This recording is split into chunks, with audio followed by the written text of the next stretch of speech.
So that's what I wanted to tell you about Martin Heidegger. Now, let me tell you this idea that he has, which is called facticity. Facticity means the following. Every single one of us in this classroom, there are certain facts about our life, and you can't dismiss them.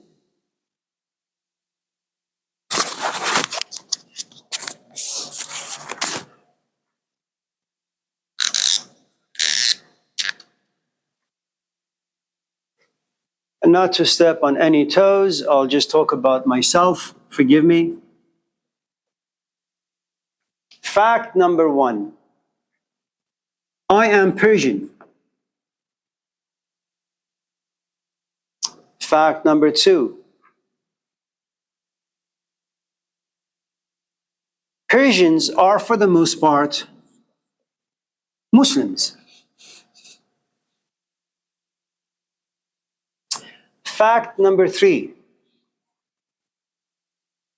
the land called Persia has been dominated, assaulted, raped for the past 4,000 years. Arabs,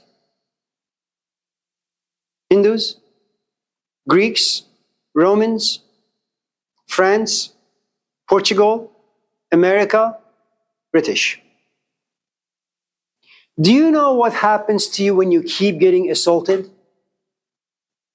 You create a dark philosophy of life.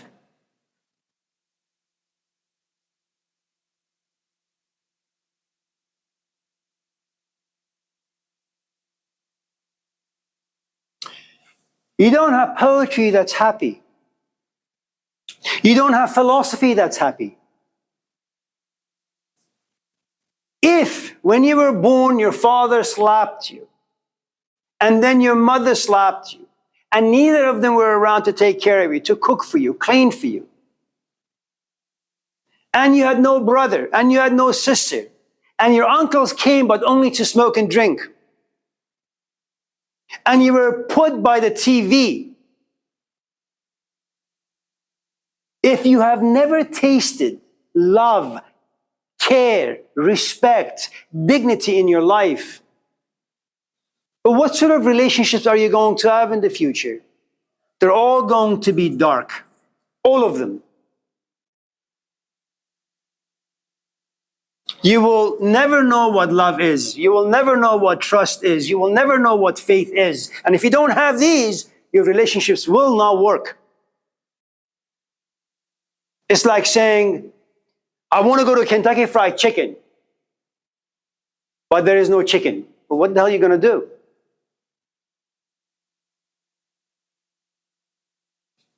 It's like I went to In-N-Out yesterday with the kids, and I say, I want a cheeseburger. And the guy says, I'm sorry, we ran out of cheese. What? You say you want love, but you have never tasted it. You've never seen it. You don't even know what it is.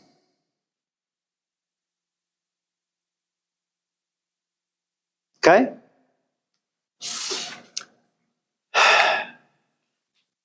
I was also born in the 1960s in a religious environment, in a country that's poor.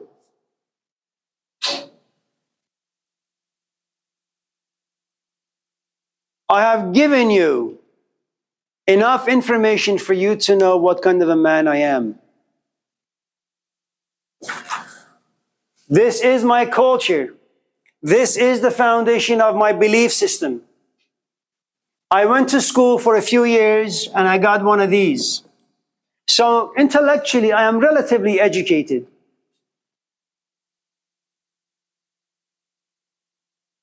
You don't need to call 1-900 psychic. Just get to know the culture a little bit and you'll get to know me. These are facts. Now, imagine, and remember, I got great parents. They're like Stan. They're sages. Beautiful people. As he sacrifices his time, energy, and life to take care of other people, my parents have sacrificed their life to take care of 3 kids. So he and my parents are really not very different. Okay? Now, but you see, I didn't choose any of this. I could say maybe God placed me in this environment, but I'm not going to do that. Because that would make me sound far too arrogant, that I know what God is, I know who God is, I know what lives inside God's mind. I won't ever do that. That's like transgression. I am far too pathetic, insignificant to know what the hell God is. So I'm just going to keep my mouth shut. I'm just going to say, nobody asked my permission. As far as I know, I was born and this is it. Now, this could be the other possibility. I could have been born in America.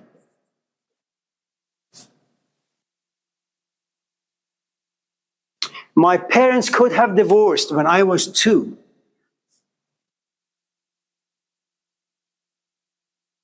My mom would have probably said, I don't want to be around you, I'm going to give you to foster. So I could have been raised by 2 completely strange people who only adopted me because they wanted money from the government. And then at the age of 15, I would realize that I got no parents, I got nothing. What do? I worked at Home Depot. How much do I make? $20 an hour. What would happen to this? It wouldn't exist. What would happen to good parents? They wouldn't exist. I would be raw, angry, unseasoned. You think you would find me at Laney teaching classes? Of course not. I'd probably be behind bars. Okay? So, and I put all this down because of the following. Friendship. Friendship has to do with your circumstances. Because remember, Persian society, it has all these social forces that we lived in dirt roads back home, and we played soccer every morning. So our friends, the way we chose our friendships, they had to play soccer. And what did we do for fun? We went to the street that was above us, and we would have soccer games. You know, like, I don't know, Fallon Street versus Oakland Street. And we would do this every single day for 10 years. Now imagine if my parents were drunks. Not all the time, but there would be a good chance that I would choose my friends who are very much like my parents. Why? I can only gravitate towards things that I have seen, I have been exposed to. So when you talk about relationships and friendships, the question is, but what is your past? What are certain facts about your life? Because if you don't understand those facts, you may assume that God put those friends in your life. That may not be so. Let me give you a different example. Imagine that you have never been given love by your parents. What kind of a woman do you think, if you happen to be heterosexual? What kind of a woman, that's somebody else's seat, by the way, Lena. Now, if you have never tasted love, your parents were never around, they never gave you much love or care, respect, and all that stuff, what sort of a woman do you think you would have in your life? I'm sorry? Someone who probably wouldn't care. Someone who wouldn't care. Why? Because that's the only thing you're familiar with. You don't have the taste buds for love. Even if Jesus Christ was to walk into your life and say, I love you. You say, you love me? My parents didn't love me. You're a stranger. How could you love me? And remember, when you're not loved as a child, you internalize that stuff, man. Your value goes down. So even if someone genuinely loved you, you will do whatever the hell you can to sabotage the relationship. I'm not giving you philosophy, I'm giving you science. So you want to change your friendships, change your belief system. You want to change your belief systems, change your physical environment. If you are addicted to porn, it's not me coming in and telling you porn is bad, that's going to do much for you. I need to take away your laptop. I need to send you to the room, lock the door, make sure you don't come out. When I remove certain components from your physical life, when those facts no longer exist, now your brain patterns begin to be different. Your desires will begin to be different. Your wants and needs will begin to be different. It's not that you'll go away in peace. You will fight me. I need my laptop. I need to send so-and-so an email. Ask B, she'll tell you. All of a sudden, she has no idea where her kid is. And then she looks, where's my phone? The phone isn't there, the kid isn't there. I told him not to watch anything. He probably took my phone and is watching something.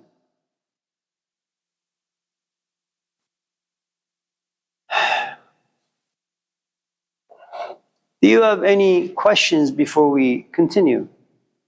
B?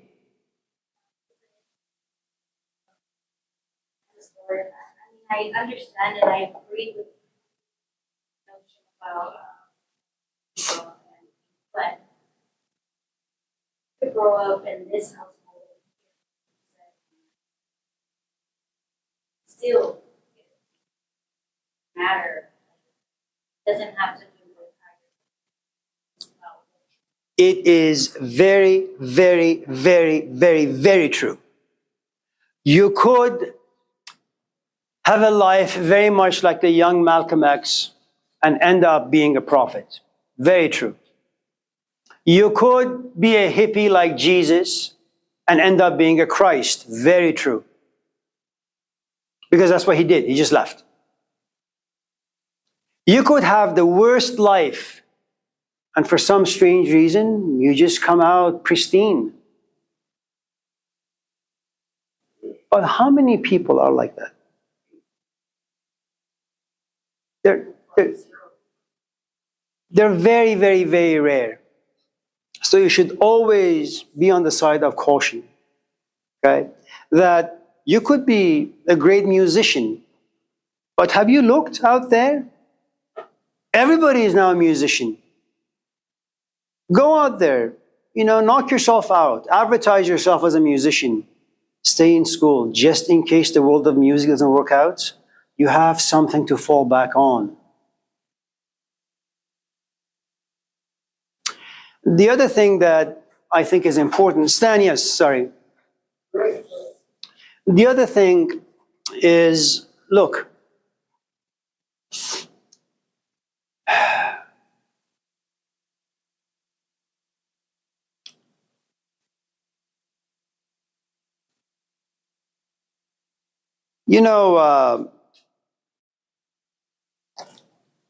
I thought I had a lot of patience. I was a patient man. I was a very forgiving man, understanding man. And then I had children. And I realized I'm not really that patient. And I'm not forgiving, but I'm forced to be forgiving. And I'm not very understanding. And I'm immensely selfish.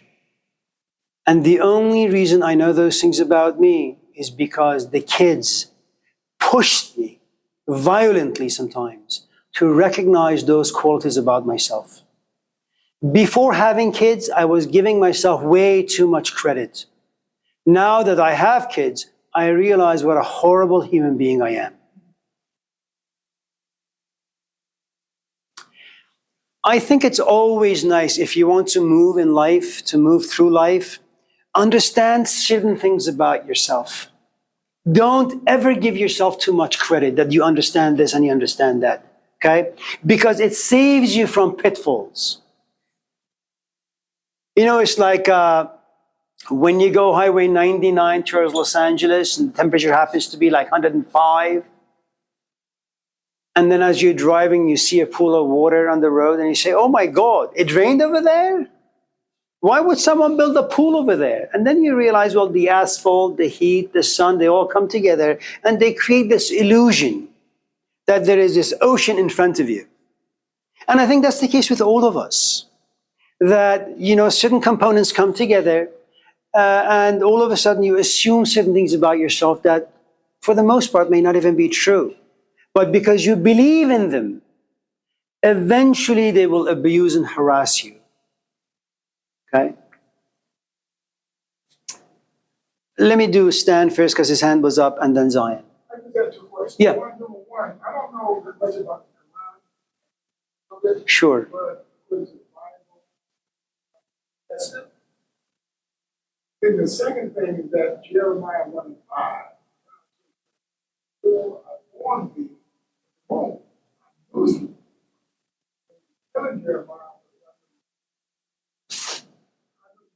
free, life and death, I know. Excellent.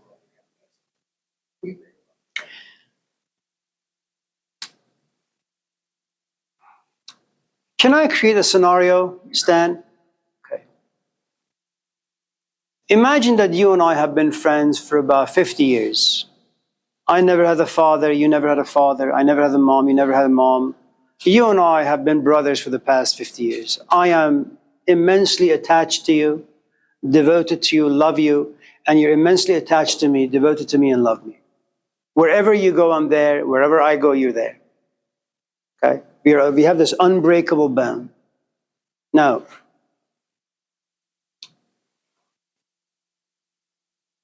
you and I are walking towards Pete's, and all of a sudden I have a stroke and I die right in front of you. You're going to go through various emotions. I have been the only one you've known for 50 years. I have given you companionship, I've given you meaning, I've given you purpose. I've given you my ears. When your soul is broken, I am the cradle. When my soul is broken, you are my cradle. You're not going to accept my death easily. When you grieve, whenever you grieve, there is this notion of unacceptance. Why? Why is he dead? What the hell am I going to do now? Who's going to take care of me? Who's going to listen to me? Who's going to have coffee with me? With who am I going to go and watch movies? Who's going to read the Bible with me? For the first time, you feel yourself completely alone. And you don't know what to do with that. As we talked about with B, time needs to pass, and then you will come to accept. Whenever there is chaos in your life will fall apart. It is called chaos. You're not going to believe in God. You're not going to believe in the Bible. The book of Job that gave you comfort last night is not going to give you comfort this morning. You're a mess. When time passes and you become more and more and more seasoned, then chaos will not visit you as much or as often. I agree with you in Jeremiah in most of the things that the Bible has to say about the human condition. But remember, this is God talking to Jeremiah. I'm not Jeremiah, I'm Amir. I don't have the faith of Jeremiah. I don't live some 3,000 years ago. I am not Jeremiah the hammer. There is nothing about me that devastates anything. If anything, I am devastated by all sorts of things. Jeremiah is like a bulldozer, man. He can withstand everything. He doesn't break. That's not me. And I'm not going to deceive myself, Stan. Forgive me. This is not about you, it's about me. Okay? I'm not going to pretend I am Jeremiah. If I'm here teaching, for example, Buddhism, and someone in the back says, so Tommy, you keep talking about bliss. Do you live in bliss? I mean, you speak so eloquently of the Buddha and his teachings.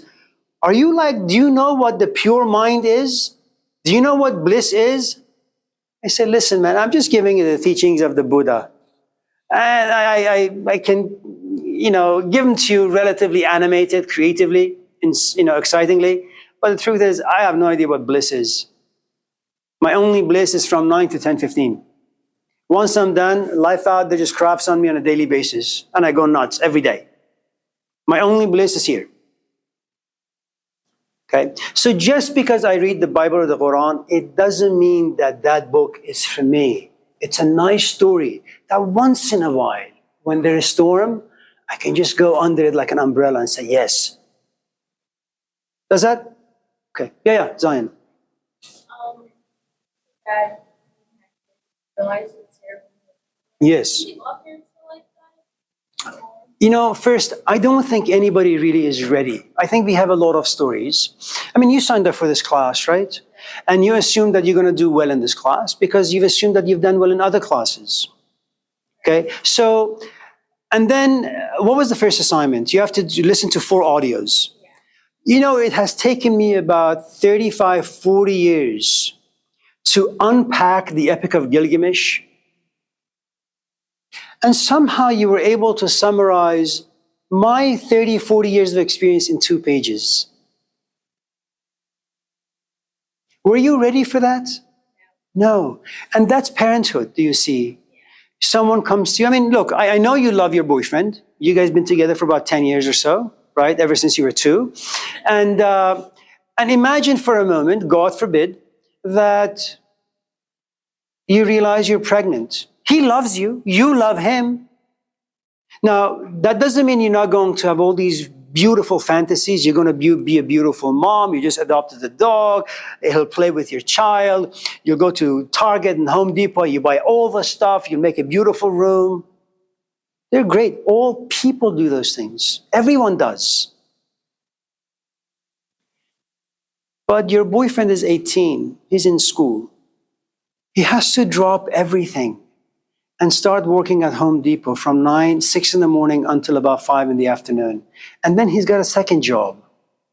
I mean, you don't want to have roommates, man. It's you, your boyfriend, or your husband, and your child. You don't want any foreigners in your environment. And rent is expensive.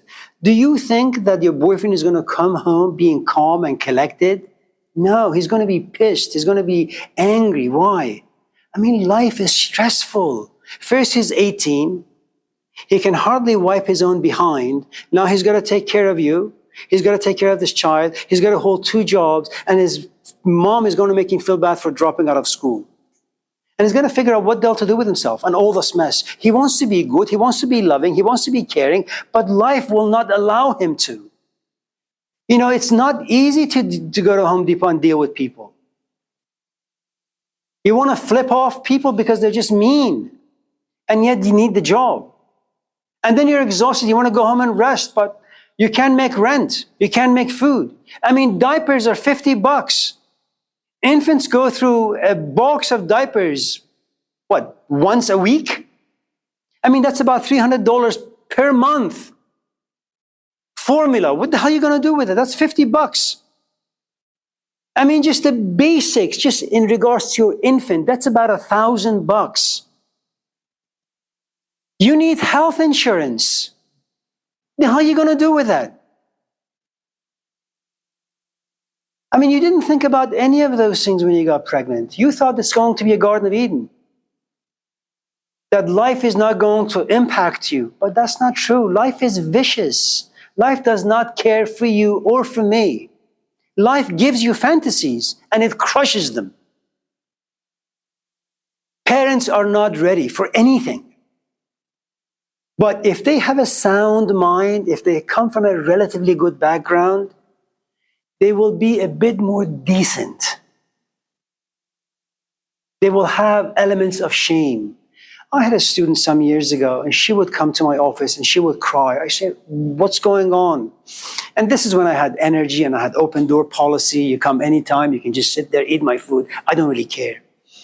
And she would say, my husband comes home. My daughter is right there. And he turns on his laptop and watches porn in front of us. I don't know what to do. I can't leave him. I don't have money. I don't want my kid to be exposed. I doubt very much that when he realized he was going to be a father, he imagined himself turning on the laptop and watching porn. None of us do that. But after a while, you ask yourself, how the hell can I cope with life? I mean, look at you, man. You didn't want this pet, but sadness and compassion overcame you. And now you make sacrifice. Now you're bound to take this dog on a walk every day for 2 hours. You have to buy him food. You have to spend time with him. And if you, in case you and your boyfriend plan to go to Yosemite, now you got to find them a cage or cancel Yosemite to stay home. Were you ready for all of this? No. But that is what happens when you have compassion. When something out there makes you feel sad and you sacrifice your life for the well-being of this dog. And that's parenthood. You do the best you can. And I think, when you read the 5th commandment in the Old Testament, thou shalt honor thy parents. I think when you want to translate that for us in the 21st century, kind of come to realize certain facticities about life. This is America. This is the 21st century. Parents both need to work. They're not going to be home as much. If there is anything about your parents you need to honor the fact that when they realized they're going to be parents, they were so excited. Frightened for sure, but excited as well. They wanted to create for you a Garden of Eden. It just didn't work out. You can't honor your real parents. It just won't work. And all the things they have or haven't done for you. Because we all are limited in so many different ways.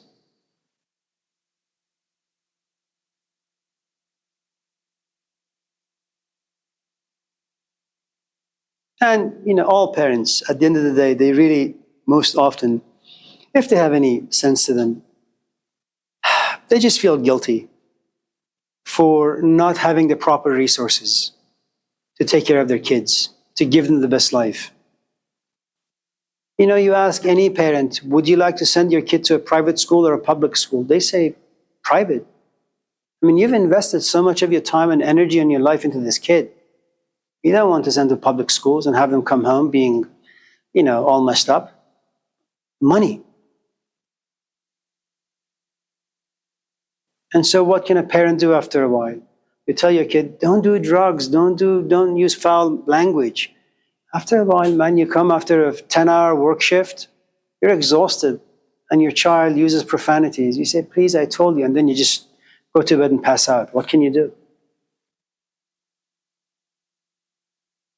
So we need to cut people a lot of slack because facticity, once you understand what lives inside life and how life devastates everyone's psychology. I mean, if I was to be really, really honest,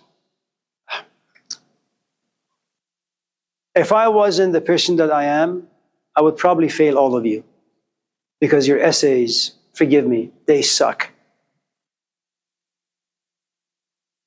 But that would be a ridiculous expectation on my part. For the first time in human history,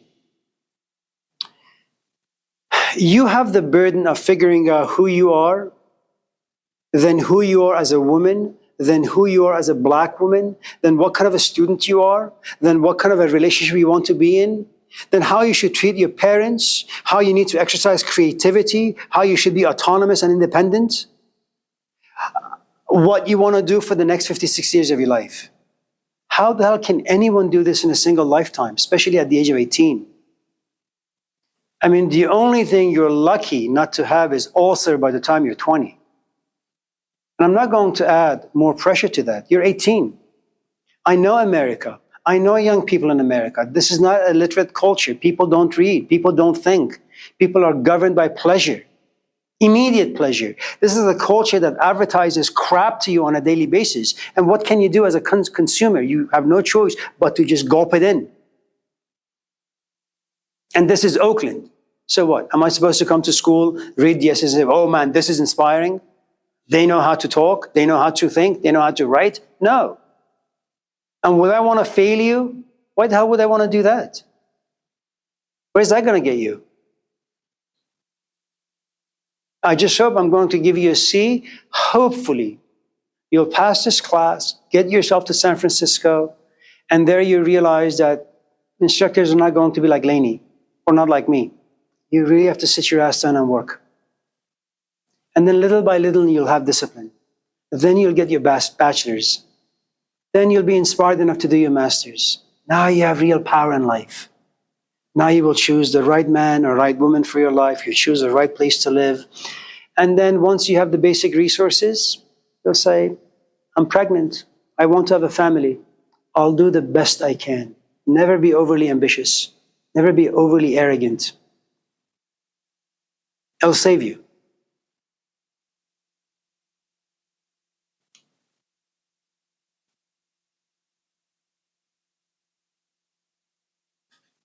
Anyone else?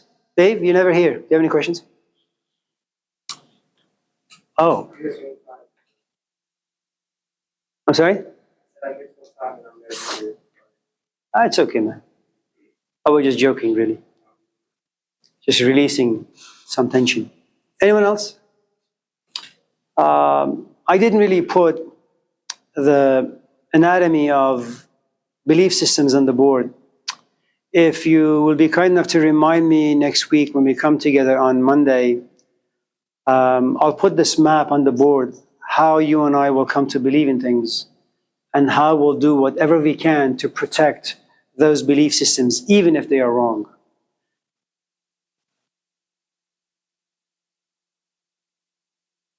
Yeah, Lina. I think the idea of like the bronze, iron, silver. If the US is arguably for a culture that promotes less emphasis on maybe ethics, whereas like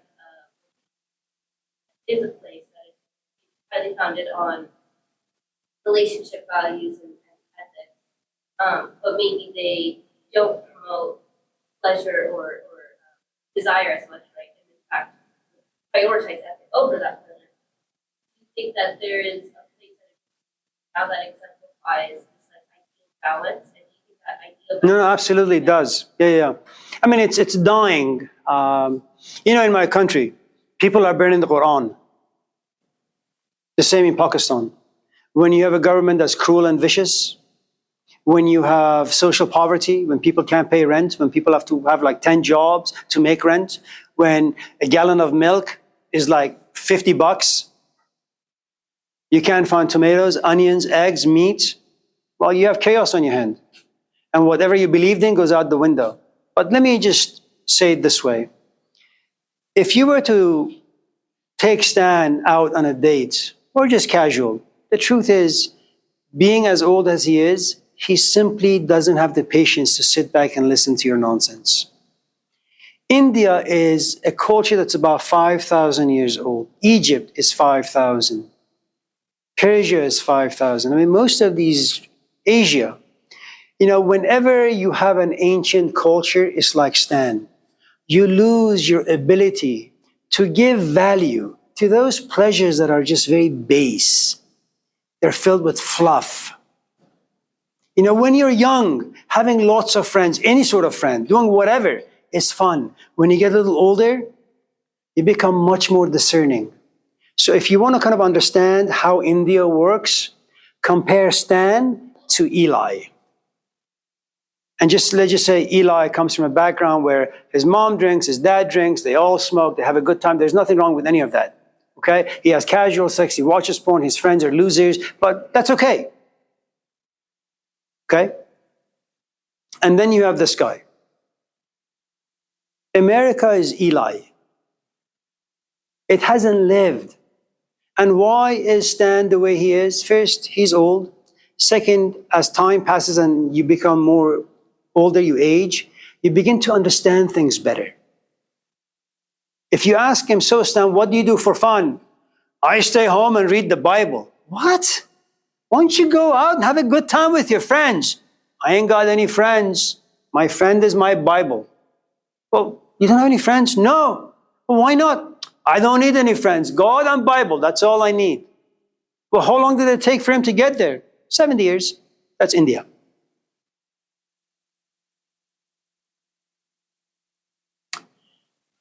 I don't want to take any more of your time. Thank you for being here. Take care of yourself. Have a nice weekend. Enjoy your new pet. Yeah. Thank you. Thank you.